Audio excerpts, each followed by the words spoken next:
বাংলাদেশের মানুষ খুব সচেতন। আমরা যারা বিএনপির জন্য নিবেদিত প্রাণ, তারা কখনো এই সমস্ত দুর্নীতির সাথে ইনভলভ কখনো ছিল না, কখনো থাকবে না। আজকে দেখেন, এই যে দুর্নীতি, চাঁদাবাজ যেটাই বলি না কেন, এইগুলো করছে কিছু মহল বাংলাদেশের সকল জায়গাতে, যারা বিএনপির সাথে কখনো ছিল না। আওয়ামী লীগের দোষর যারা পালিয়ে গিয়েছে, তারা বাইরে থেকে ইন্ধন দিচ্ছে আমাদের বিএনপির নাম ভাঙিয়ে সেগুলো করবার জন্য।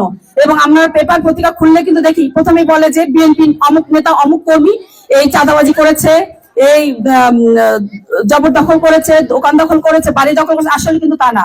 পর্যবেক্ষণ করলে, গবেষণা করে দেখা যাচ্ছে সেটা কোনো না কোনো ছাত্রলীগের, যুবলীগের কেউ না কেউ সেটা ইন্ধন দিচ্ছে। এটা কিন্তু সর্বজন স্বীকৃত। তারপরও আমরা কিছু কিছু ক্ষেত্রে অবুঝ হয়ে যাই।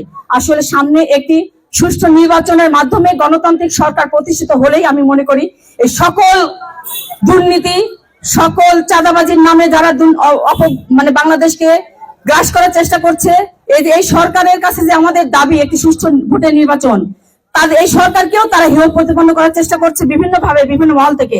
আমরা বিএনপি নেতা কর্মী আমাদের বিএনপি থেকে সার্বক্ষণিক ভাবে এই সরকারকে সহযোগিতা করে যাচ্ছে একটি সুষ্ঠু নির্বাচনের জন্য। আমরা মনে করি যে এই সরকার যত দ্রুত একটি সুষ্ঠু নির্বাচনের মাধ্যমে গণতান্ত্রিক সরকার প্রতিষ্ঠিত হবে, তত তাড়াতাড়ি তারা আমাদের কাছে, এই যে ডক্টর মোহাম্মদ ইউনূস যেমন আমাদের একজন শ্রদ্ধাভাজন ব্যক্তি, আমরা তাদেরকে সারা জীবন শ্রদ্ধা ভরে স্মরণ করতে চাই, শ্রদ্ধা ভরে আমাদের অন্তরে স্থান দিতে চাই। এবং উনি যত দ্রুত নির্বাচন দিবেন, বাংলাদেশের আপামর জনসাধারণের কাছে ততটাই নন্দিত হবেন। আমরা চাই আজকের এই বক্তব্যের মাধ্যমে শুধু আমার একটি দাবি থাকবে এই সরকারের কাছে, অতি দ্রুত একটি সুষ্ঠু নির্বাচনের মাধ্যমে একটি গণতান্ত্রিক সরকার বাংলাদেশ উপহার দেন। বাংলাদেশের মানুষ বহু বছর নির্বাচন থেকে বঞ্চিত।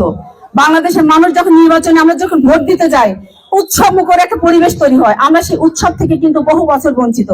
বাংলাদেশের মানুষ আমরা খুব শান্তিপ্রিয়, শান্তিভাবে এই বাংলাদেশে বসবাস করতে চাই। আমরা কোন উচ্ছৃঙ্খল, আমরা দেখেন চাটমোহরের বুকে, আমি চাটমোহরের মেয়ে, আমার নাম আরিফা সুলতান রোমা, আমার বাড়ি চাটমোহর প্রপারে। আমার জন্মের পর আমি কখনো দেখি নাই কোন নির্বাচনকে কলুষিত করতে, কখনো কোনো নির্বাচনের কেন্দ্র দখল করতে। কিন্তু এই 15 বছরের ভেতরে 2বার আমরা দেখেছি এই ভোট কেন্দ্রকে তারা কলুষিত করেছে এই আওয়ামী লীগ। এই যে চাটমোহরে যে একটা ঐতিহ্য ছিল, ছাত্রলীগ বলেন, যুবলীগ বলেন, আওয়ামী লীগ, বিএনপি, সকল মহলের ভাই বোনেরা দেখেছি একসাথে চা খেয়েছে। আমার বাপ চাচারা সন্ধ্যার পরে একটা চা স্টলে গিয়ে একসাথে চা খেয়েছে। হিন্দুদের সাথে আমাদের কোনো ক্লাস ছিল না।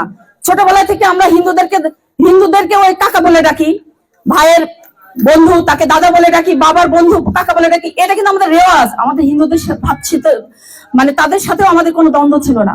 এই যে শুধুমাত্র 5 তারিখের পরে ফ্যাসিস্ট শেখ হাসিনা পার্শ্ববর্তী দেশ ইন্ডিয়ার মানে নেতৃত্বে যা করে যাচ্ছে, আমাদের ভিতরে ভুল বোঝাবুঝির সৃষ্টি করে যাচ্ছে। আমরা কিন্তু এই ভুল বুঝতে চাই না।